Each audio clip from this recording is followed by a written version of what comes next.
This portion of the news brought to you by McDonald's. McDonald's, I'm loving it. Mixed views tonight on whether government should look into legalizing the use of marijuana. This after the Jamaican government reported that it planned to follow the United States and make it a legal practice. Well, Janae Noel Ferguson took to the streets today to find out your views on the issue. The legalization of marijuana for medicinal and recreational use is spreading across the United States, and most recently the Jamaican government is considering legalizing the drug on that Caribbean island. The country had considered legalization in the past, but pulled back for fear of global reaction to that action, especially backlash from the United States, but also social attributes to those who use the drug. But now that more countries are buying into legalizing ganja, should the Bahamas follow suit? The Bahamas should actually look at that option, maybe to help, grow more revenue. And it could be taxed, like how the U.S. right now is in certain states. They have it implemented in about 3 to 4 states, and they're doing very well.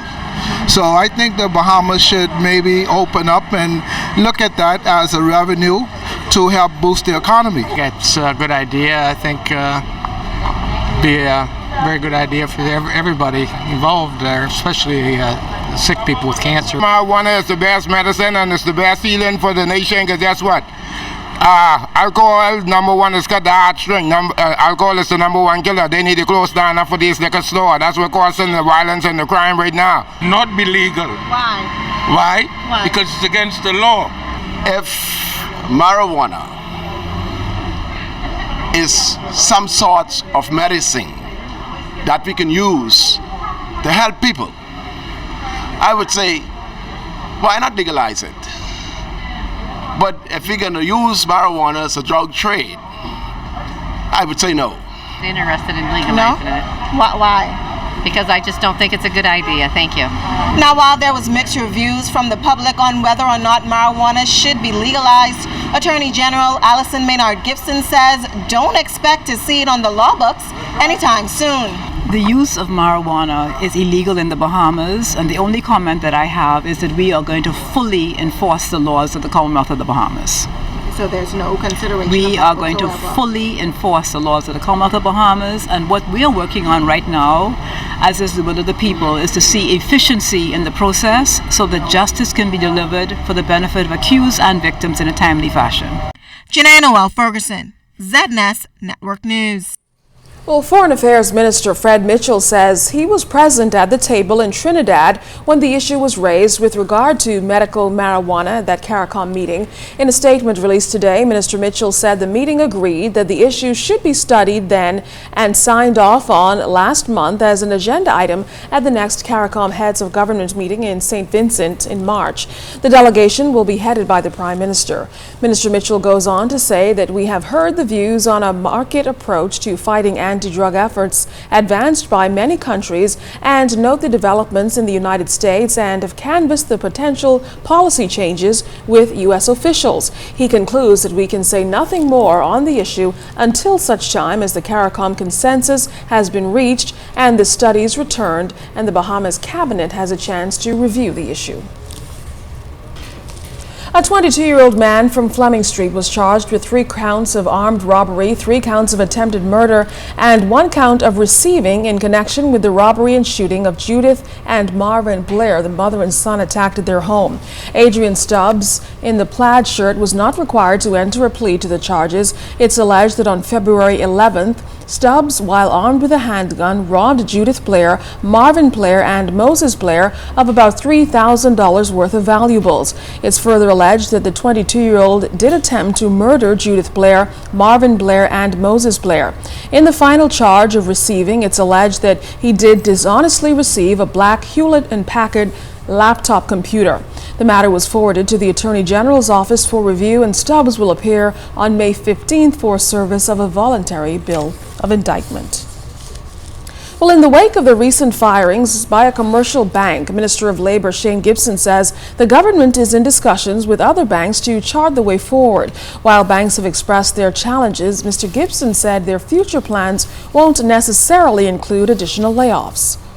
We've met with Royal Bank, Scotiabank, and First Caribbean, the three of them. And the three banks had some issues in the region, not in the Bahamas. And they gave us figures as to how many persons they thought would be affected in the region and also in the Bahamas. So they didn't say that layoffs were coming in every instance. What they said in the case of one of the banks was that they would know some consolidation of services, and they would look at having some persons redeployed and filling other vacancies. And one of them told us that they literally create hundreds of new positions every year. And so even though some persons may have been affected in some of the positions that they presently hold, it wasn't necessary that they would be going home. Residents in the Fox Hill community have had to deal with pockets of smoke emanating from 6 acres of land off Burnett Road for the past 2 weeks now. Now, police are searching for the culprits responsible for this latest fire. LaDon Davis talked to the property owner, environment minister, and the area MP about the ordeal and what plans are in place to stop illegal dumping. Mischievous kids coming down, going to school, coming from school. It started one time they was going to school. And then on the time when they was coming from school at 3 o'clock, I saw it blaze also again. Property owner Carlos Lamb believes some area kids who started a fire may have caused some health concerns for residents in the Fox Hill community. Lamb says the area used for fill and quarry appears to be a site for illegal dumping, and he's now taking the necessary precautionary measures to protect his property from idle hands. The side is blocked off already, so I just stop them from coming in from the front side, you know. Normally sometimes they come from on the other side too. Just got to keep an eye on the dump and keep the guys over the trucks, you know, because once you know they get come and dump, they tell everyone inside, come dumping, you know.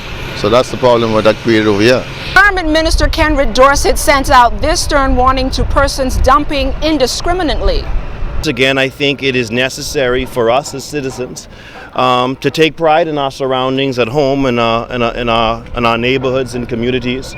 And where possible, report incidents of illegal dumping to the Department of Environmental Health Services. Let us know where it is taking place, and more importantly, who are the persons who are breaking the law. The environment of New Providence has been scarred in so many areas because of the dumping of refuse indiscriminately. This is a practice to be deplored and should cease. The neighbors in this part of the constituency have suffered for 2 weeks over this simmering fire. I wanted to urge people to stop the indiscriminate dumping and renew my efforts to make sure that the environment in our constituency and island is kept safe and clean. Environment officials say owners of the property have a responsibility to ensure that this type of activity does not happen again. If not, they will face serious consequences. Meantime, they are strongly encouraging residents experiencing respiratory problems to seek medical treatments at a nearby clinic or at the Princess Margaret Hospital. LaDon Davis, ZNS Network News. Coming up in sports, highlights from the Hugh Campbell Championship and celebration. You're watching The Bahamas Tonight. This portion of the news was brought to you by McDonald's. McDonald's, I'm loving it.